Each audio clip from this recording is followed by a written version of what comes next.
और पहली रसोई में इतना टेस्टी मीठा बनाना। राधा तेरी तो किस्मत चमक गई, सुंदर सुशील बहू जो मिल गई है तुझे। आंटी आप बिल्कुल सही कह रही हैं, गौरी भाभी ने तो हलवा बहुत टेस्टी बनाया है। शनाया को उम्मीद नहीं थी कि ये हाई प्रोफाइल औरतें गौरी की तारीफ करेंगी। उसे तो यही लगा था कि उन्हें वही पसंद आएंगी, लेकिन जब सबने गौरी की तारीफ की तो वो गुस्से से आग बबूला हो गई। और क्या उम्मीद लगाई जा सकती थी गौरी से, वो बस अच्छा खाना ही बना सकती है, ड्रेसिंग सेंस तो जीरो है।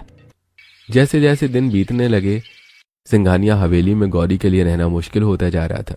राधा और शनाया गौरी को शहर के महंगे डिजाइनर मॉल ले जाती हैं। वहां उनका मकसद गौरी को डिजाइनर कपड़े दिलवाने का नहीं था, बल्कि उसे उसकी गरीबी का एहसास कराने का था। शनाया मॉल में एक महंगी डिजाइनर ड्रेस उठाकर गौरी से ट्राई करने के लिए कहती है। जैसे वो ड्रेस पहनकर गौरी बाहर आती है, ओह माय गॉड गौरी, ये ड्रेस कितना चीप लग रहा है तुम पर।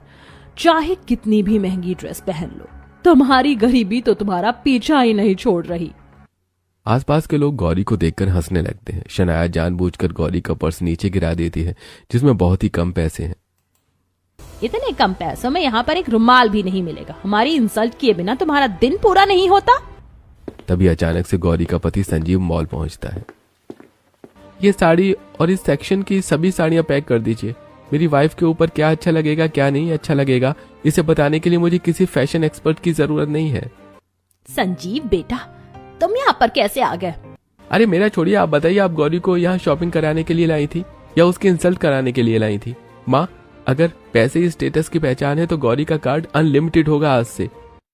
अपनी पत्नी का हाथ पकड़कर संजीव उसे अपने साथ ले जाता है।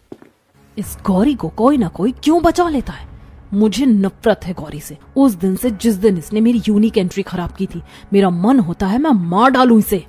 मॉल वाले इंसिडेंट के बाद घर में गर्मा गर्मी का माहौल था। शनाया कोई भी मौका नहीं छोड़ती थी गौरी को नीचे दिखाने का। तभी एक दिन रात के सन्नाटे में जब पूरा घर सो गया, घर के पिछले हिस्से में शॉर्ट सर्किट की वजह से चिंगारी उठी। देखते ही देखते उस छोटी सी चिंगारी ने खौफनाक आग का रूप ले लिया। रात का सन्नाटा बचाओ बचाओ की शोर में बदल गया।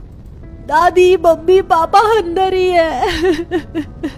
राजीव भागता हुआ नीचे आता है। उसे समझ नहीं आ रहा था कुछ भी। भैया, आप अकेले हैं? शनाया भाभी कहाँ है? मुझे नहीं पता शनाया कहाँ है, कमरे में नहीं थी, मुझे लगा वो नीचे चली गई होगी। बचाओ, कोई है, मेरा दम घुट रहा है। संजीव दौड़ता हुआ अंदर जाने की कोशिश करता है। एकदम से संजीव को चक्कर आ जाता है और वो गिर जाता है।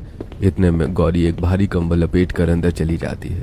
गौरी अंदर मत जाओ, आग बहुत ज्यादा बढ़ गई है। गौरी किसी की बात पर ध्यान नहीं देती और अंदर की तरफ बढ़ती है।